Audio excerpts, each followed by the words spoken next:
하나님 말씀은 로마서 13장 1절부터 3절까지 먼저 읽겠습니다. 각 사람은 위에 있는 권세들에게 복종하라. 왜냐하면 권세는 하나님으로부터 나지 않음이 없나니 모든 권세는 다 하나님께서 정하신 바라. 그러므로 그 권세를 거스리는 자는 하나님의 명을 거스름이니 거스리는 자들을 심판을 자초하리라. 왜냐하면 다스리는 자들은 선한 일에 대하여 두려움이 되지 않고 악한 일에 대하여 되나니 내가 그 권세를 두려워하지 아니하려느냐? 선을 행하라. 그리하면 그에게 칭찬을 받으리라. 원전으로 다시 보는 로마서, 오늘은 13장입니다. 오늘 말씀을 가지고 모든 권세에 복종해야 하나 오직 그리스도로 옷 입고, 이 두 가지 제목이 오늘 같이 있습니다. 왜냐하면 로마서 13장은 14절까지 있는데요. 1절부터 7절까지 그리고 8절부터 14절까지는 좀 구별된 내용이기 때문에 제목도 두 가지입니다. 우선 모든 권세에 복종해야 하나. 로마서에서 가장 말씀을 전하는 자나 말씀을 받는 자들이 참 부담스러워하는 부분이 로마서 13장 앞부분입니다. 1절부터 7절까지. 이거는 옛날부터 현재까지도 굉장히 갈등이 있죠. 얼마 전까지만 해도 우리는 촛불 집회라는 게 있지 않습니까? 근데 그 옆에는 또 태극기 집회가 또 있습니다. 보면 또 태극기 집회에 참여하는 많은 분들을 보면 기독교, 십자가를 들고 하는 분들이 굉장히 많아요. 그분들이 도대체 어떤 말씀을 근거로 거기 나와 있겠습니까? 그분들은 이제 로마서 13장 1절부터 7절까지 말씀으로 가지고 거기 그 말씀을 가지고 나와 있는 경우가 많이 있죠. 그러니까 모든 권세에게는 복종하라. 이게 하나님의 뜻이라고 하니까 그러면 좋든 싫든 간에 거기에 거역하면 안 되겠다. 그래서 거기 나가서 거기 가담하게 되는 것이고, 또 촛불 집회 사람들은 또 나름대로 다른 논리를 가지고 거기서 참여하게 되는 것이죠. 오늘 이 문제에 대해서 우리가 13장에 정확한 그 답이 나와 있습니다. 근데 그것을 너무 우리는 한 면만 보다 보니까 이 결론이 안 나오는 거죠. 우리는 참 이해가 안 갈 때가 많잖아요. 이스라엘 백성들이 그렇게 하나님이 선민이면서 그들은 포로로 끌려가기도 하고 노예 생활도 하고 또 많은 그 어려움을 당하고 그런 일들을 보게 됩니다. 근데 그것이 성경에 보면요, 하나님의 경륜 가운데 그것이 다 들어있는 것을 봅니다. 또 근세에 들어와서도 독일에서 히틀러에게 많은 유대인들이 학살당하고 하는 장면들, 그걸 어떻게 성경적으로 우리는 설명할 수 있을 것인가? 그런 상황이 지금 우리에게 나에게 닥치면 우리는 어떻게 해야만 되는가? 오늘 1절에 보니까 각 사람의 위에 있는 권세에게 복종하라. 왜냐하면 권세는 하나님으로부터 나오지 않은 것이 없기 때문에 그렇다는 것입니다. 일단 하나님께서 정하신 거기 때문에 거기 일단은 복종하라는 거예요. 그것이 좋든 싫든 간에. 근데 사실은 여기서 문장이 끝난 게 아닙니다. 이 오늘 문장은 크게 넣어서 일단락 되느냐면 5절에 가서 일단락이 됩니다. 결론부터 말씀드리면 모든 것의 기준은 양심이라는 거예요. 그 양심, 거기까지 가기 전에 이제 오늘 내용들 한번 좀 더 깊이 들어가 보겠습니다. 사실 이 로마서는 우리가 조금 더 다른 환경에, 이 특수한 환경을 놓고 이 말씀을 참고해 봐야 됩니다. 왜냐하면 로마는 그 전 세계의 가장 최강대국 제국이었고 또 거기에 황제가 있었습니다. 그 황제는요, 그 위에 무소불위한 사람이었어요. 그죠? 그래서 이제 우리 성경에 보면 주라는 말이 나오는데 그것을 헬라어로 퀴리오스라고 합니다. 퀴리오스. 이거는 우리말로 이제 주라고 번역됐는데요. 그러니까 사실 이 주라는 것은 그 당시에 로마 황제에게만 이 청혼을 쓸 수 있다고 합니다. 근데 기독교인들이 박해를 당하게 되죠. 로마 황제에게만 쓰는 것을 주 예수를 믿으라 그러니까 이거는 문제가 생긴다는 거죠. 결국은 사도 바울이 순교를 당하게 되는 장면이 뭡니까? 황제가 주가 아니라 예수라는 분을 주의라는 걸, 그거를 그만두지 않기 때문에 그는 이제 거기서 목배임을 당하게 되죠. 그 권세, 황제의 권세 복종하지 않고 하나님의 예수님만 주로 이렇게 주장하다가 결국은 순교를 당하게 되는 장면이 나오게 됩니다. 그러니까 사실 이 바울이 지금 로마 바깥에서 이제 고린도 지역에서 이걸 이제 기록했다고 하는데요. 거기를 로마에다가 보내면서 이 편지에 이 말을 쓴다는 거는요, 우리가 보면은 좀 대단한 모험입니다. 그죠? 그들은 황제만이 모든 권세, 황제에는 권위가 없는 건데, 아니, 이게 황제도 그러면 하나님이 세운 사람이란 말인가? 그러면 잘못하면 하나님한테 질책을 받게 되는 사람이란 말인가? 그러니까 어떻게 보면요, 황제가 굉장히 무시당하는 겁니다. 우리가 보면 굉장히, 야, 황제의 권위가 인정받았다는 건데요. 그들 입장에서는 아닙니다. 그죠? 황제는 뭐든지 할다고 생각했는데, 이게 아니라 모든 권세는 하나님이 주셨다는 겁니다. 사실 하나님은 모든 것을 창조할 때부터 그분은 마음대로 할 수가 있는 분이시죠. 창세기 3장 14절에 보면 선악과 사건이 있은 다음에 뱀을 저주하십니다. 근데 이 저주하는 장면이 가만히 보면요, 너는 배로 다니고 너 죽을 때까지 흙을 먹을지니라, 이렇게 돼 있죠. 근데 이 배로 다닌다는 건 뭘까요? 땅을 지배하라는 겁니다. 그러니까 땅을 지배하는 권리를 그 뱀은 갖고 있어요. 그 뱀이라는 것은 이제 사탄이고 마귀죠. 세상 임금입니다. 그래서 지금은 세상 나라의 권세, 왕은 뱀이라는 것을, 사탄이라는 것은 누구나 인정합니다. 예수님도 인정하셨잖아요. 거기에 대해서. 네가 내게 절하면 이 모든 권세를 주겠다 그러는데도 너는 그런 권세가 없어, 이렇게 말 안 했습니다. 그죠? 권세는 여전히 있는 겁니다. 그를 없앨 때까지, 주님이 오셔서 결박해서 무적행에 집어넣을 때까지는 이 세상의 왕 노릇하는 것은 바로 사탄 마귀고 그들이 권세를 갖고 있습니다. 어떤 권세요? 땅을 다스리는 권세. 우리가 땅에 집착한다면요, 그들과 충돌할 수밖에 없고 그들에게 당할 수밖에 없습니다. 땅에서 우리가 이제 벗어날 수 있다면, 그러면 그건 다른 문제죠. 그러니까 창세기 4장에 보면 가인이 왜 그런 일을 저지르고 그런 일을 당했을까요? 동생도 죽이게 되고 또 제사도 성공을 못하고 그런 일을 당하게 됩니다. 네, 하나님이 거기서 처방을 내려주시죠.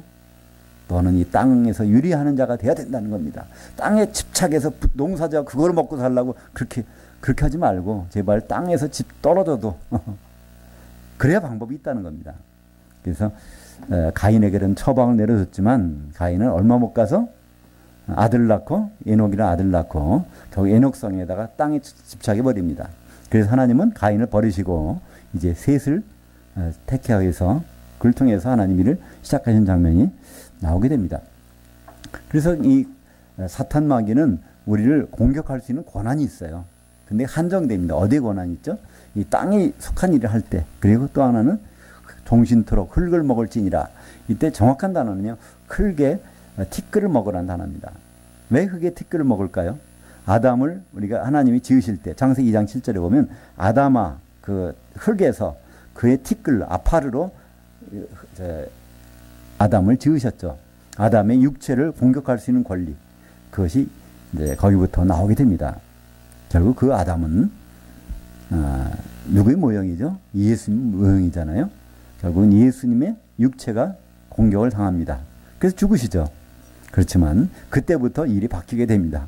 그 뱀의 머리가 상하게 되는 부활의 권세가 드러나는 일이 이제 거기서 나타나게 되는 것이죠. 그러니까 하나님이 그런 권세를 주실 때는 하나님 모든 경륜을 이어가기 위해서 그분의 사정이 있다는 겁니다.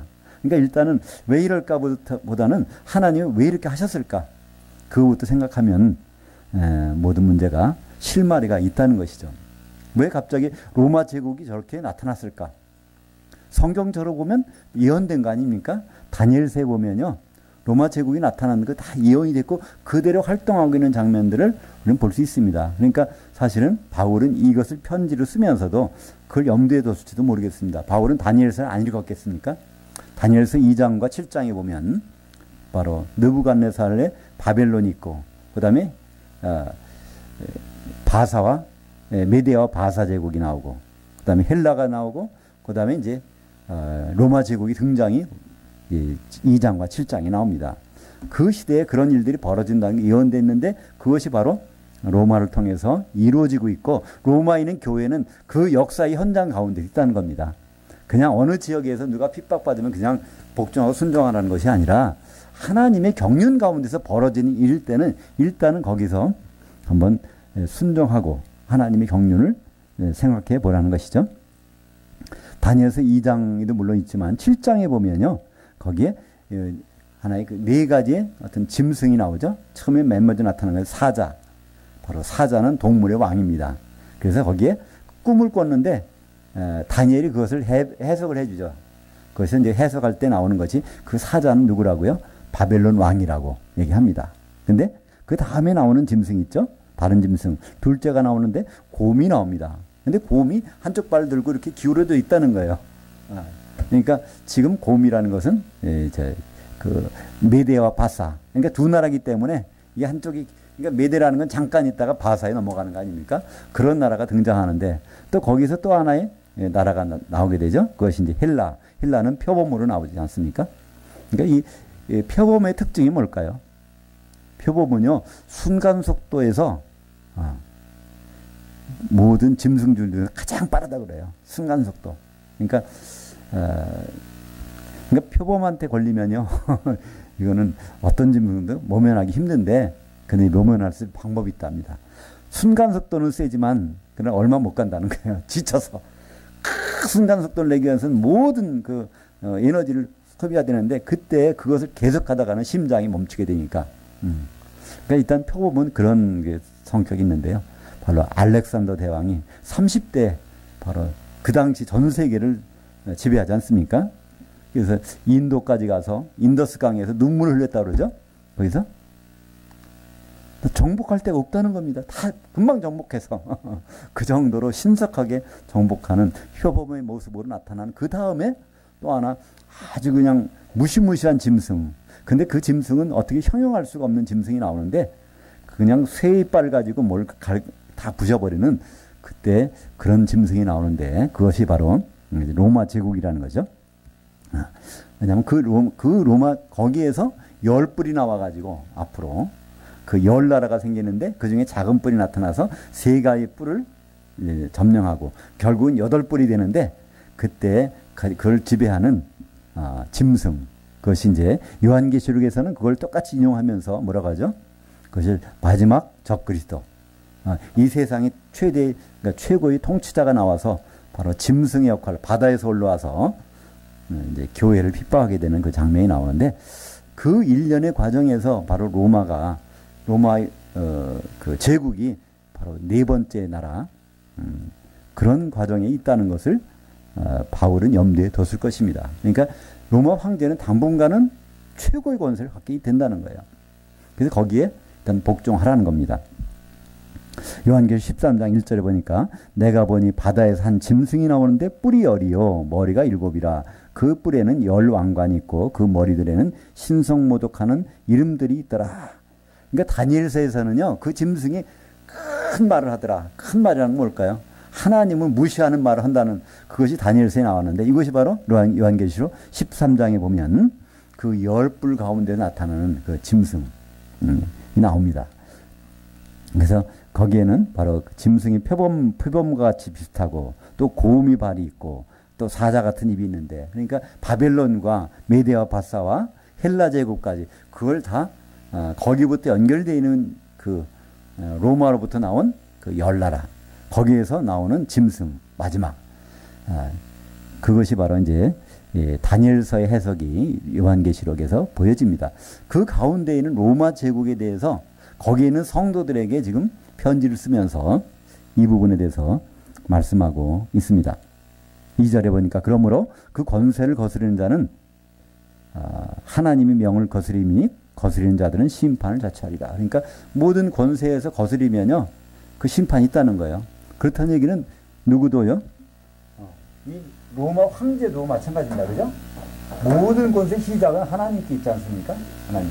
여기서 주신 것인데 그걸 거스리면 사실은 이 황제도 문제가 될 수 있다는 겁니다. 황제를 포함해서 모든 사람들이 그 권세에 대해서. 그러니까 우리는 이 권세를 그냥 권세가 아니라 하나님의 경륜 가운데서 나타나는 그 권세라고 봐야 되겠죠.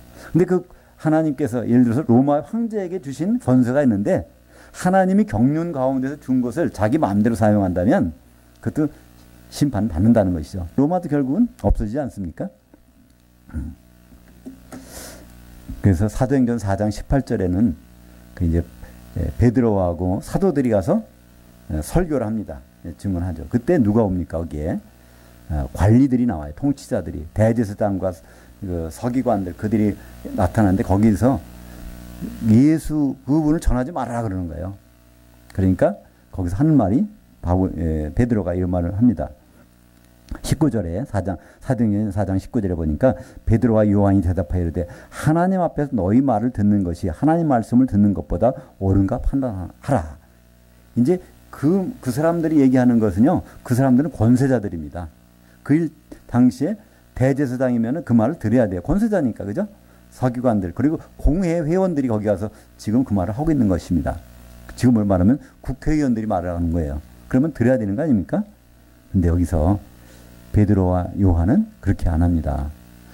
하나님의 그 권세가 더 위에 있다는 거예요. 그러니까 지금 대제사장들과 서기관들과 그 통치자들이 하나님의 뜻에 따라 선다면 내가 듣겠는데 당신들은 그 뜻을 모르지 않냐는 겁니다. 그러니까 우리가 이 말씀, 오늘 나온 말씀, 모든 권세에 우리는 순종하고 복종해야 됩니다. 근데 거기에 한 가지, 하나님의 뜻 가운데서 이것이 진행되는 것인가, 그거에서 먼저 염두를 둬야 된다는 것이죠.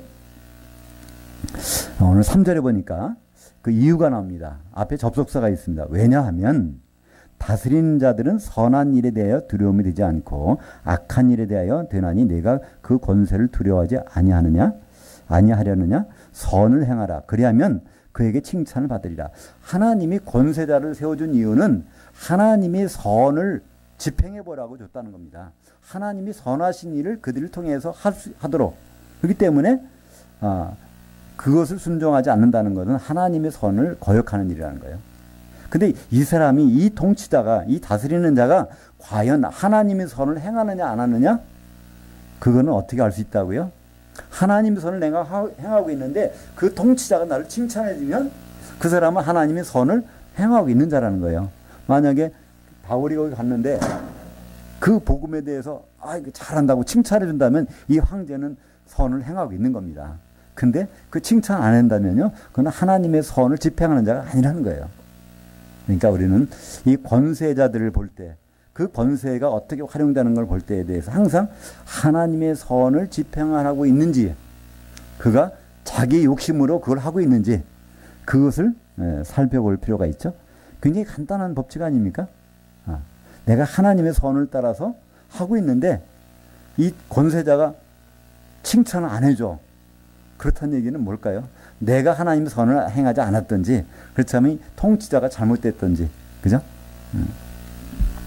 그렇다면 여기서 중요한 하나의 포인트가 나옵니다. 도대체 하나님의 선이라는 것이 무엇일까요? 하나님의 선. 우리는 선을 행하라, 또 착한 일을 해야 된다 많이 합니다. 근데 성경에서 나오는 하나님의 선, 그건 많이 나왔죠? 하나님이 과연 뭐를 하나님은 선이라고 생각하실까? 창세기 2장 18절이죠. 아담에게 돕는 배필이 있어야 되는 것. 아담이 혼자 있는 건 선하지 않기 때문에 아담에게 돕는 배필이 있어야 되는 것. 그것이 하나님이 선하신 뜻이고, 그것 때문에 천지도 창조하셨고 인간도 나왔고 그다음에 아담도 있었고 결국은 이제 예수님이 오셨었고 앞으로 다시 오실 것입니다. 하나님의 선에 대해서 처음으로 등장하는 창세기 2장 18절 토브란 단어, 아담이 돕는 배필이 없는 것. 그래서 그것을 하나님의 뜻은 어떻게 말씀하셨죠? 창세기 2장 24절에 남자가 부모를 떠나 그의 아내와 합해서 한 몸을 이루도록 하는 것만큼 하나님 반드시 하겠다. 그게 하나님의 선하신 뜻입니다. 모든 세계 역사는요, 그걸 향해서 흘러가고 있습니다. 그것이 완성되면 이 세상은 없어집니다. 성경에 보면 그렇잖아요. 바로 어린 양과 그의 아내가 준비된 다음에 이 세상은 다 없어집니다. 요한계시록 21장에 보면 나오죠. 온데간데 없어져요. 새하늘에서 새 땅이 내려옵니다. 바로 어린 양의 신부인 새 예루살렘이 내려오는 것을 볼 수가 있죠. 그러니까 이런 관점에서 보면은 이스라엘 백성들이 왜 포로로 끌려가야 될까요? 예레미야서 25장 11절에 보면 거기에 이 모든 땅이 폐허가 되어 놀랄 일이 될 것이며 이 민족들은 70년 동안 바벨론 왕을 섬기리라. 참 그 예레미야가 이런 말을 할 때 이스라엘 백성 유대인들은 얼마나 예레미야가 미웠겠어요. 같은 유대인인데 바로 우리가 저 바벨론에 끌려가서 70년 동안 포로 생활한다고 그런 그것을 지금 전하고 있으니 얼마나 참 안타까운 일입니까? 우리 같으면 안 그럴 거잖아요. 그죠? 어떻게라도 예레미야 기도해서 바로 우리나라가 세워지도록 포로로 끌려가지 않도록 그렇게 해봅시다. 그리고 그 일대 당시에는 다 그랬잖아요. 하나냐 선지자가 그렇습니다. 그죠? 이거 바벨론 2년만 있으면 저 나라 없어질 거니까 우리 열심히 기도해서 이 나라를 구해보자. 그렇게 합니다. 예레미야 선지자는 아니다. 포로를 끌려간다 그러는데 거기서 예루살렘에서는요. 많은 선지자들이 여기서 열심히 기도하면 2년 만에 저 바벨론은 없어질 거니까 포로를 끌려가지 않는다고 얘기를 하고 있습니다. 그러나 하나님의 계획은 그렇지 않습니다. 그죠? 바벨론에 끌려갔다가 70년 후에 와야 된다는 거예요. 왜 그럴까요? 그러니까 이 예루살렘 그대로 머물러 있는 한은 가망성이 없다는 거예요.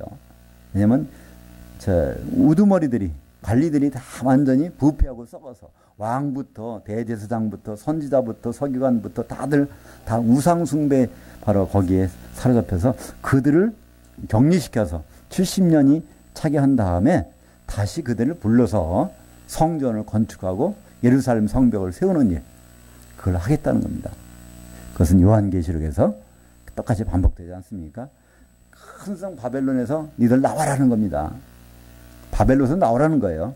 그러니까 교회는 타락하게 됐습니다. 얼마나 타락하는지 큰 음녀가 되잖아요. 근데 그 음녀를 통해서 거기서 나오는 사람을 가지고 그들로 흰옷을 입은 사람으로 해서 바로 새 예루살렘을 만들겠다는 것입니다. 일단 거기서 들어갔다 나오라는 거예요. 그러니까 이스라엘은 아무리 기도를 열심히 했어도요. 포로로 안 갈 방법이 없습니다. 일단 70년 동안 갔다가 오는 과정이 있다는 거예요. 이것을 인정했다면 그들은 스스로 포로로 갈 수도 있었고 또 돌아올 수도 있었을 것입니다. 근데 만약에 그 하나님이 경륜을 모른다고 하면 그 얼마나 답답했겠습니까? 그죠? 우리가 왜 이 시간에 하나님 말씀 보고 있습니까? 어떻게 좀 돌아가는 세상 돌아가는 걸 알아야 여기서 내가 걱정하지 않고 하나님 뜻대로 갈 수 있지 않겠습니까? 그죠? 뭐 기도 많이 했는데 왜 이리 안 풀어질까? 그냥 우리 생각 놓고 기도하니까 안 풀어지죠. 그죠? 하나님이 어떤 경륜 가운데서 이런 일을 하고 계실까? 로마서 12장 2절에 우리 지난 시간에 봤습니다. 바로 하나님의 선하신 뜻, 매우 기뻐하시는 종국적인 뜻이 무엇인지 분별하도록 하라. 우리가 항상 유념할 것이 있어요. 하나님이 결국은 뭘 기뻐하실까? 그것을 항상 우리는 분별할 필요가 있다는 것입니다. 로마서 18장 4절에 내 백성아 거기서 나와라. 그것이 어디죠? 큰 음녀, 큰 성 바벨론. 교회인 줄 알았는데 교회 맞죠? 그죠?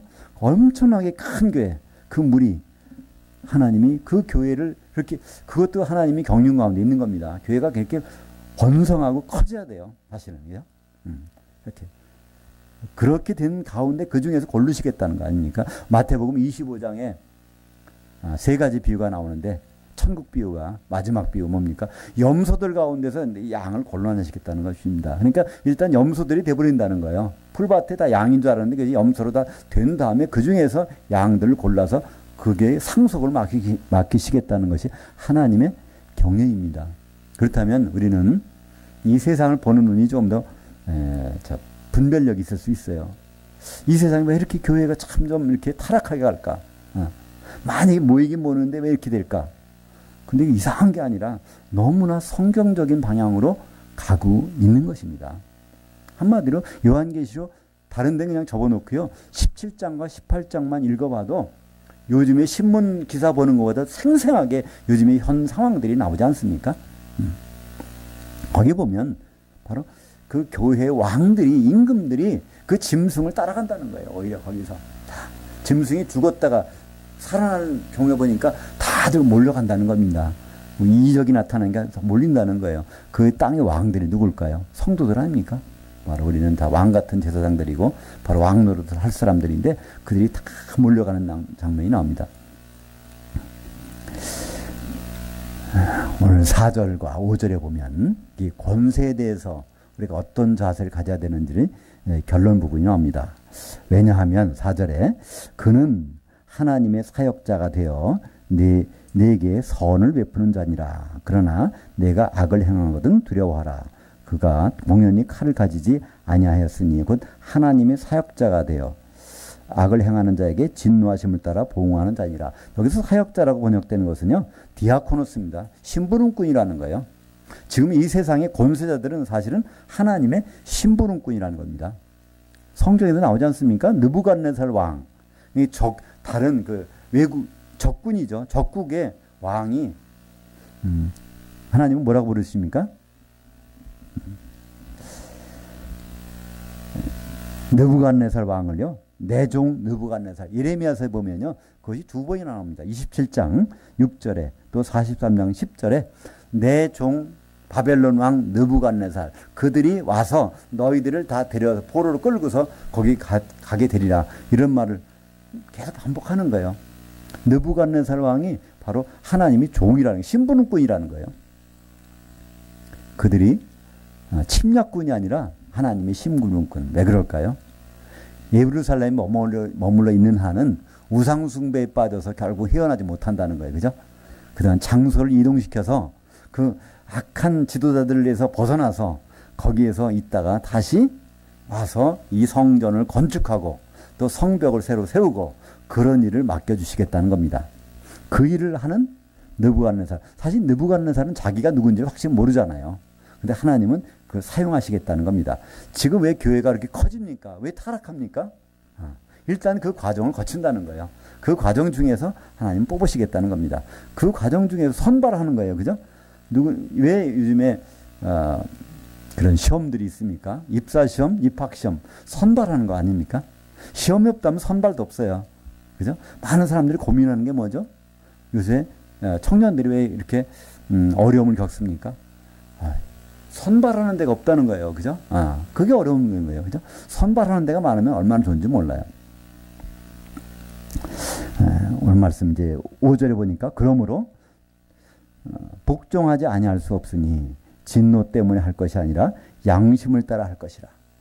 그러니까 모든 권세에 우리는 복종해야 된다는 거. 그러므로, 왜 그러므로 올까요? 그들이 하나님의 심부름꾼이니까, 하나님의 선을 행하는 사람들이니까 복종해야 된다는 거예요. 그러니까 우리는 여기서 다시 말을 조금 반어적으로 보면요, 그들이 하나님의 선을 행하지 않으면요 복종할 필요도 없다는 것이 됩니다. 그죠? 근데 그들이 하나님의 선을 이루는 가운데 있다면, 예를 들어서 바벨론 왕이 지금 말하는 포로로 끌고 가는데 이것이 하나님의 선이라면 끌려가라는 겁니다. 예레미야는 그래야 된다는 거고 하나냐 선지자는 그러지 말라는 거예요. 그러니까 어떤 사건마다 이것이 하나님의 선한 일 가운데 있느냐. 그래서 우리는 하나님의 경륜을 알아야 됩니다. 창세기부터 요한계시록까지 일어나는 사건을 통해서 하나님은 지금 무엇을 이루어가고 계신가, 거기에 맞는 일이라면요 우리는 순종해야 됩니다. 근데 그것과 전혀 다른 일이라면 이거는 순종해서는 또 안 된 일이 있을 수 있다는 겁니다. 그렇기 때문에 여기에 기준이 딱 나옵니다. 뭐죠? 진노 때문에 아니라 양심으로 하라는 겁니다. 그 사람이 무서워서 하지 말라는 거예요. 무서워서 복종하지 말고 양심에 따라 할 것을 말씀하고 있습니다. 이 양심이란 단어가 뭘까요? 양심.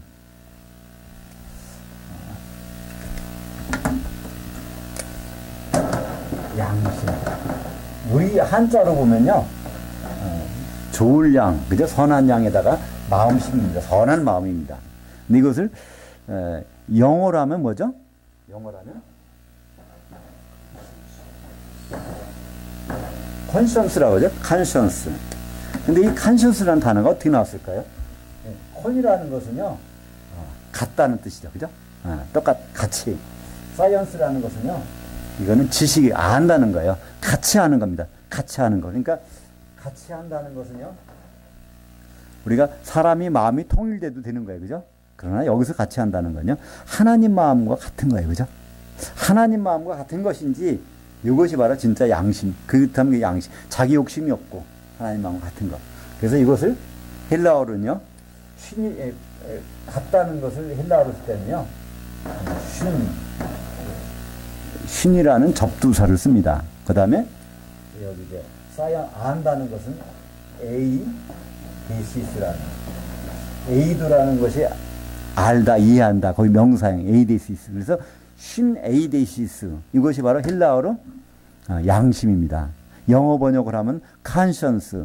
영어란 뜻도 우리 그냥 양심 뭘까? 근데 conscience 영어로 풀어보면 쉽지 않습니까? 그죠? con 하면 똑같다, 같다. 그 science라는 것은 science니까. science라는 건 지식이잖아요. 과학. 그게 아는 것. 그러니까 하나님과 생각이 똑같으면은 그 양심입니다. 이것이 바로 하나님의 생각과 같은 것일까 하면 거의 복종해야 됩니다. 근데 그 사람이 무서워서 복종하는 것, 이거는 잘못됐다는 겁니다. 그러면 오늘 첫 번째 해답은 나왔습니다. 그죠? 우리가 모든 권세에 복종해야 되나? 하나님이 선하신 뜻 가운데 그 권세자가 그걸 한다면 우리는 복종해야 됩니다. 그러나 양심에 비추어서 하나님과 생각이 다르다면요, 그것에 복종해서는 안 될 것입니다. 결국은 바울은 그래서 황제에게 복종하지 않았습니다. 나만을 주라고 섬기라는데 그걸 안 했어요. 그래서 순교를 당하게 됩니다. 8절부터 볼까요? 8절부터 10절까지 보겠습니다. 피차 사랑하기 외에는 아무에게든지 아무 빚도 지지 말라. 왜냐하면 남을 사랑하는 자께서 율법을 다 이루었느니라. 왜냐하면 간음하지 말라, 살인하지 말라, 도둑질하지 말라, 탐내지 말라 한 것과 그 외에 다른 계명이 있을지라도 내 이웃을 내 자신과 같이 사랑하라 하신 말씀 가운데 다 들었느니라. 사랑은 이웃에게 악을 행하지 아니하나니 그러므로 사랑은 율법의 완성이라. 이제 두 번째 주제입니다. 8절부터 14절까지 오직 그리스도로 옷 입고란 주제로 이 부분을 들어가겠습니다. 여기 우리가 그래서 해야 될 것이 하나 있다는 겁니다. 피차 사랑하기. 남들에게 신세질 건 없는데 이것만은 하라는 거예요. 신세지라는 겁니다. 사랑하는 것에 대한 신세지는 거. 왜 그럴까요? 우리는 여기서 하나 중요한 단어가 있습니다. 아가페란 단어가 있어요. 이 아가페는요, 하나님께서만 주신 사랑입니다. 그러니까 이 아가페 사랑은 내 속에는 없는 거예요. 받아야 됩니다. 어떻게 받을 수 있을까요? 다른 성도에게서 반사되는 걸 받을 수밖에 없는 거예요. 그러니까 그거는 다른 방법, 우리가 아가페 사랑을 남한테 베풀어라도요, 불가능한 거예요. 내게 없으니까. 근데 방법이 있습니다. 사랑의 빚을 짓는 거예요. 그죠? 남한테 그걸 반사받도록. 그러니까 나는 그런 책임이 있는 거예요. 내가 반사경처럼 내가 반들반들 해야 돼. 그러면 하나님의 사랑이 나를 통해서 누구한테 갈 겁니다. 근데 내가 지저분하면요, 누가 나한테 와도 제가 사랑을 이렇게 전해주지 못할 거 아닙니까? 그래서 여기에 하나님의 사랑 가운데 사랑하기 위해서는 진짜 사랑의 빚을 져야 된다는 겁니다. 근데 그것을 누가 그 통로를 열어주셨을까요? 그것이 이제 왜냐하면 남을 사랑하는 자께서 율법을 다 이루었느니라. 근데 우리말 번역은 좀 이게 이상하게 돼 있어요. 그죠? 남을 사랑하는 자는 율법을 다 이루느니라. 그러니까 남을 사랑하면 그러면 다 율법 이룬 거 되니까 그거 다 됐다. 이런 식으로 번역이 되어 있습니다. 근데 여기 참 보면요, 이 남이란 단어는요, 헤테로스란 단어입니다. 남. 그럼 완전히 이질적이라는 거예요. 그렇다면 이 남을 사랑하는 자는 누굴까요? 우리는 여기서 눈치챌 수 있습니다. 예수님이라는 걸 알 수 있죠? 그리고 율법을 다 이루었느니라. 이거 완료형입니다. 남을 사랑하는 자가 와서 율법을 다 이루어놨다는 거예요. 그러니까 우리는 십계명을 애써 지켜가지고 하나님 사랑하고 이웃 사랑 두 가지를 열심히 해가지고 한번 해보자. 이럴 필요가 없다는 겁니다. 하나는 이루어놨다는 거예요. 그죠? 바로 예수님은 우리와 다른 분이에요. 그 하나님이세요. 죄가 없는 분이세요. 우리하고 전혀 이질적인 분입니다. 그죠? 근데 그분이 오셔서 이미 이걸 이루어놨다는 거예요.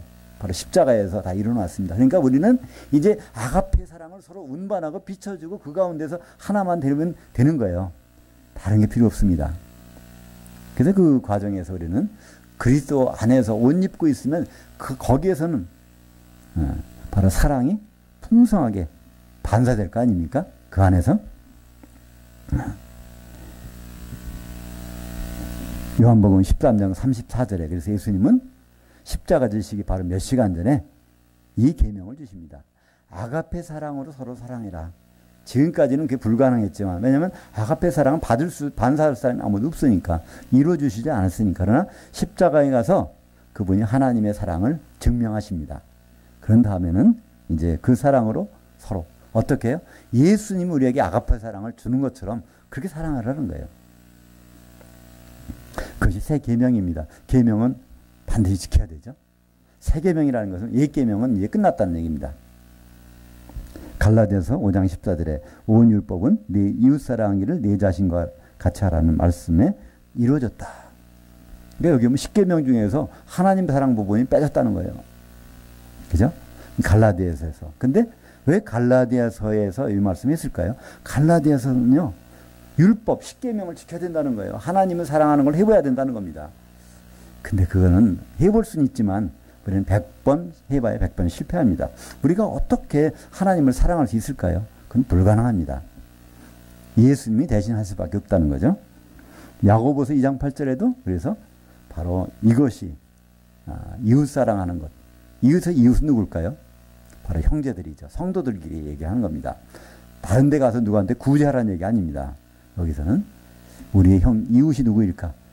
이웃의 지체들이 누구일까? 그걸 하는 것이 최고의 법이라고 번역되는데 그것은 영어로 하면 로얄이라는 단어입니다. 로우란 로얄. 그러니까 왕의 법이라는 거예요. 가장 모든 법에 우선하는 법.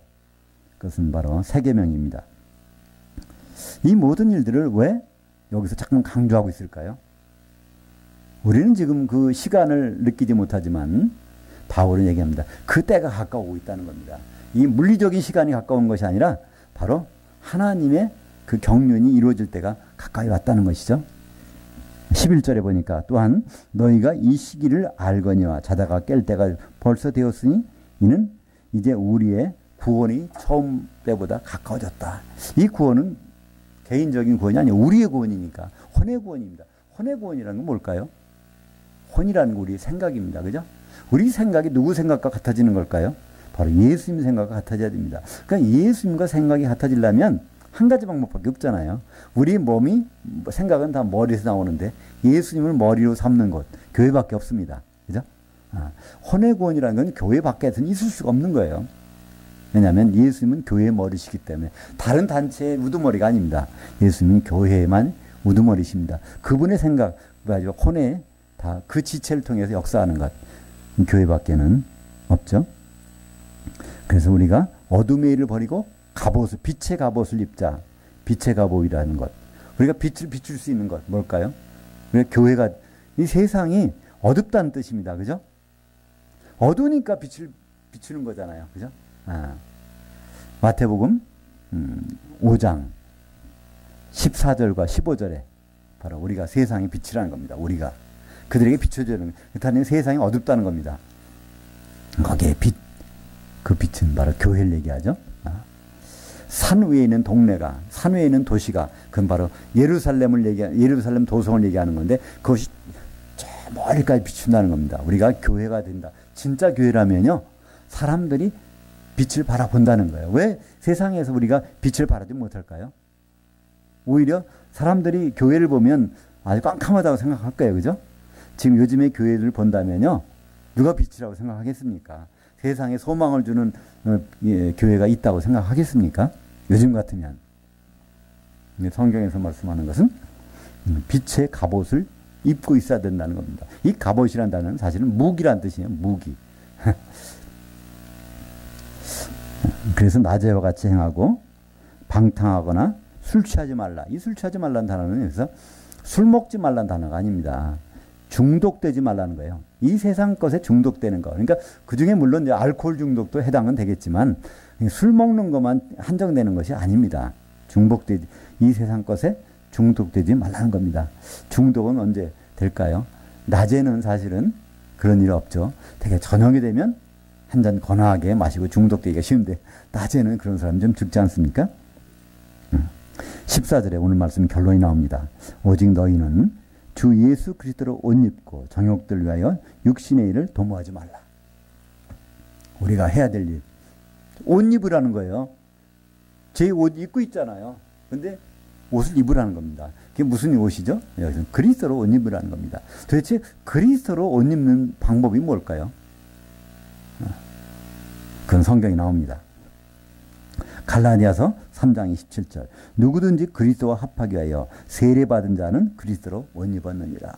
그러니까 이 세례밖에 없다는 거예요. 근데 이 세례는 뭘까요? 물 세례가 아닙니다. 그죠? 에베소서 4장 4절에 보면, 여기 4절과 5절에 보면 세례는 하나밖에 없다는 거예요. 그죠? 성령도 하나고 세례도 하나요. 바로 성령 가운데 잠겨 있는 것, 성령에 잠겨 있는 것이 바로 예수 그리스도를 옷 입는 것이라는 것이죠. 그럼 성령이 잠기려면 어떻게 돼야 됩니까? 혼자는 불가능해요. 그죠? 마태복음 18장 20절에 두세 사람이 내 이름으로 모인 곳에 있다고 하셨으니까 바로 성령에 함께하는 것, 성령이 주소지는 교회밖에 없습니다. 적어도 우리가 그분의 지체로서 모이는 곳에 성령이 함께하시고, 그렇다면 그것은 성령 세례가 있는 것이고, 성령 세례가 있는 곳은 그리스도로 옷 입는 것이죠. 근데 오늘 보면요, 14절에 너희는 예수 그리스도로 옷 입고라는 것이 과거형 명령입니다. 과거형 명령이라는 건 무슨 뜻이라고 했죠? 헬라어에는 명령법이 두 가지가 있어요. 현재형 명령은요, 계속 해야 되는 거예요. 계속. 근데 과거형 명령은요, 한 번만 딱 하고 말라는 거예요. 반복하지 말라는 겁니다. 과거형 명령은. 이제 오늘 보니까 어떤 분이 이제 저에게 그 666표에 대한 것을 이렇게 어느 데서 받은 거라면서 전해 주셨는데, 거기에는 어떤 다른 코멘트는 없었어요. 이제 666표에 대해서 보면 우리가 많이 거기에 대해서 왈가왈부를 합니다. 그죠? 요한계시록 13장에 나오는 마지막 절에 18절에 이런 말씀이 있어요. 이 짐승의 수를 세어보라, 지혜 있는 자는. 근데 거기서 세어보라는 그 명령형이 과거형 명령입니다. 한 번 세워보고 거기에 몰두하지 말라는 거예요. 반드시 그건 세워보긴 세워보되 거기에 그걸 계속 반복하고 있지 말라는 얘기입니다. 그러니까 거기 과거형 명령으로 써놨습니다. 짐승의 수를 세워보라. 요한계시록 13장 18절에 과거형 명령. 그러니까 거기에 집착하지 말라는 거예요. 더 중요한 것이 있으니까 거기는 한 번 하고 끝이라는 얘기입니다. 여기 보니까 주 예수 그리스도로 옷 입고, 과거형 명령이에요. 맨날 입었다 벗었다 하지 말라는 것입니다. 제발 한 번 입었으면 진드가니 계속 벗지 말고 있으라는 얘기입니다. 그죠? 계속 입으라는 얘기가 아니에요. 그죠? 오늘 입었다가 또 내일은 또 바깥에 빠져나갔다 또 입었다 이렇게 하지 말라는 얘기죠. 그런데 그 뒤에 있는 일, 정욕들 위하여서 육신의 일을 도모하지 말라. 이거는 현재형 명령입니다. 육신의 일, 여기서 육신의 일이라는 단어는요, 프로노이아라는 그걸 쓰는데요. 프로라는 것은 앞의 일, 노이아라는 건 생각하는 거예요. 앞의 일을 미리 생각하는 것. 그러니까 영어 단어로 번역하자면 프로비전인가요? 프로비전이라는 것은 미리 뭘 쓸 것을 공급하는 건 미리잖아요.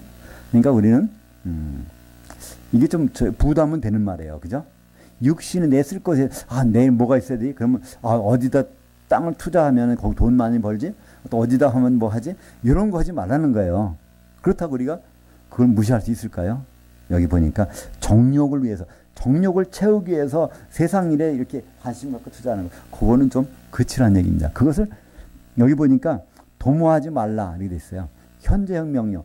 헬라어에서 현재형 명령에다가 부정이 붙으면요, 현재 하고 있는 동작을 중단하라 그런 뜻입니다. 그러니까 아마 이 로마 교회가 대부분 그랬을지도 몰라요.